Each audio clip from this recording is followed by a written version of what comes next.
Hi booktube, this is Kelly. Thank you so much for watching my channel, Books I'm Not Reading. I am here to complete a project that I started out on a year ago, which was to reread 5 books that had won the Pulitzer Prize for fiction. I have made a whole series of videos about the Pulitzer Prize as I've read all of the Pulitzer Prize winners for fiction as well. It was previously known as Pulitzer Prize for the novel. So I've read all those books, but there were books when I started the project that I decided I had already read them, and I decided not to go back to them. And then in making that Pulitzer Prize series of videos that I did last year, I decided there were going to be 5 Pulitzers that I was going to reread. So in the last year, I have reread Gone with the Wind, To Kill a Mockingbird, Beloved, The Optimist's Daughter, and finally, The Amazing Adventures of Kavalier and Clay by Michael Chabon, which won the Pulitzer Prize for fiction in 2001. My main reason in wanting to return to this book is that I really didn't have any memories. Maybe something about a golem. Those sorts of things, like just faint, very faint snippets of stuff. And so really reading this book was like reading it for the first time. When I read it originally, so I read it in 2002, and I honestly don't know why. I'm not like this big comic book person, so I don't know what made me pick this up. I definitely had a different cover. So this is the book Jason has purchased for us to own. But I am so, well, all of the books, I'm glad that I reread them, because I now feel like I have a much better feeling of what kind of rating I've given them.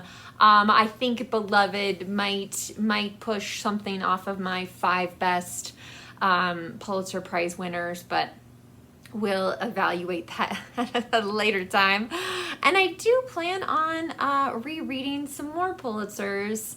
I have a buddy read scheduled with Kim at Middle of the Book March to reread now in November. So I'm really looking forward to that. But yeah, so let's talk about The Amazing Adventures of Kavalier and Clay.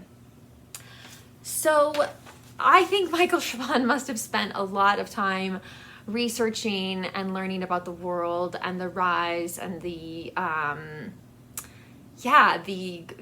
golden era, I guess, if you will, of comic books. And there's just so much in here about that. And the thing that I found really interesting was the contrast between comic books, which when they were first published, I mean, a lot of times they were used as ways to sell another product, or at least an attempt to sell another product. But they weren't really, I don't think people meant to hold on to them. Like they feel very fleeting, I think, in some ways. Obviously now our attitudes about comic books are very different, and I know a lot of you could definitely school me in the world of comic books, because that just wasn't part of my life at all growing up. So there's kind of this contrast between the fleeting sense of a comic book and World War II, which does take place. So the book begins with Joseph, or Joe Kavalier, escaping Czechoslovakia, escaping Prague, and coming to the United States to live with his cousin and family. And his cousin is Samuel Clayman, who later becomes Sam Clay. And so Joe Kavalier, a couple things about him. Like, he had gone to art school and was really a great artist. He he also was really interested in magic and learning magic tricks and learning also like escaping, like Houdini kind of tricks, if you will, you know, how to magically get some padlocks off of yourself, that sort of thing. And eventually his teacher said, no, we're not gonna, we've come to a stop, we're not gonna do this anymore. But he does have to use some of those skills to get out of Prague, and his family, it's very important for his family to get him out of Czechoslovakia. Of course, once he gets to America, his mission is to figure out how to get the rest of his family there. Now, Sam, so Joe is 19 when the book starts, and I think the book begins in 1939, so right on the cusp of World War II. And Sam is really interested in the world of you know, Superman, and I think he works for, well, the company he works for does a lot of different things, including publish like pulpy, racy novels, things like that. And he has all these ideas for stories. He's just not as great at drawing as Joe is. So the two of them together make just this really incredible team. They come up with this story of this superhero called the Escapist, which brings to mind a lot of things for Joe, the artist of the book. And so this cover, like I said, which is, I don't know, it is a USA, it is an American edition. I don't know why it's so different from the one that I remember. It's a bigger trade paperback than most of them. But anyway, so I don't know if you can see, but this is the Escapist up here, and he's punching Hitler. And that was on the cover of the first issue of The Escapist in the novel. And it was quite controversial. You know, the publishers weren't really sure if they really wanted to, you know, bring politics into it. But eventually, I mean, yeah, so Joe just finds ways to kill Nazis and fascists through comic books. Eventually it's just not enough for him. In the meantime, the other thing that's happening is that both Sam and Joe are getting really screwed over by the people who are publishing their comic books. They're not getting anywhere near the money that the publishers are. So that causes a fair amount of frustration, especially for Sam. And Sam is a homosexual and really struggles with that throughout the book. So there is this element in both characters of escape. So Joe escapes Czechoslovakia, then his goal is to get his family out. Later he quote unquote escapes to be in part of World War II, although he definitely gets sent to a place, I won't spoil it, no spoilers, but he definitely gets sent to a place he wasn't expecting to for World War II.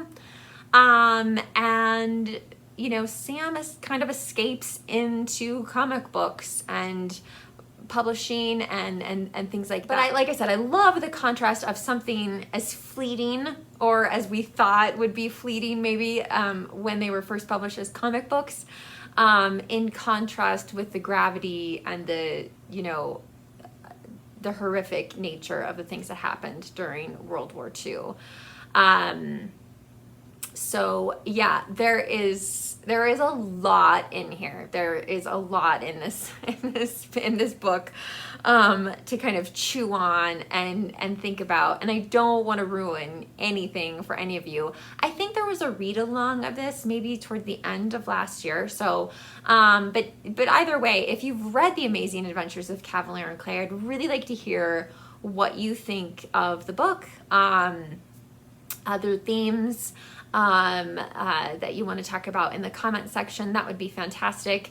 I ended up giving this book 4 stars, so it probably wouldn't make my top 5 Pulitzer list, but I do think it's an important book. And the other thing I just wanted to say about this book that I think is really interesting, that the previous cover has or the other cover, the cover probably most of you have seen, has a skyscraper on it. And of course, it won the Pulitzer in the spring of 2001. And, you know, later that year, the whole world would change by the events of September 2001. So to me, yeah, I think this won the Pulitzer in part. You know, there are quite a few World War II Pulitzer winners. I'm not sure if there have been any extremely recently, but yeah, so I would have to look at a list.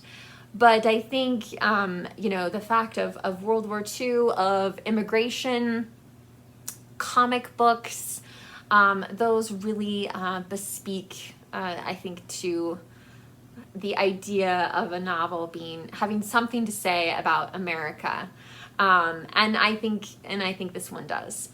So anyway, I would love to know what you thought of The Amazing Adventures of Kavalier and Clay down below.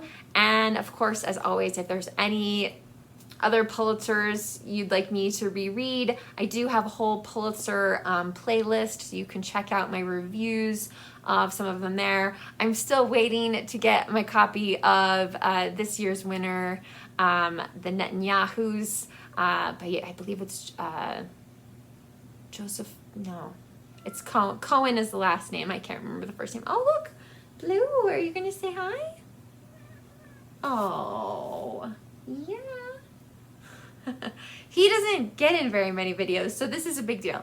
But anyway, if you want to read more, or if you want to watch some more videos about my Pulitzer project, please check out my Pulitzer playlist, and I would love to hear what you think of this book, what it meant to you, and if there's any other Pulitzers that you would really like to see me do a review of or a reread review.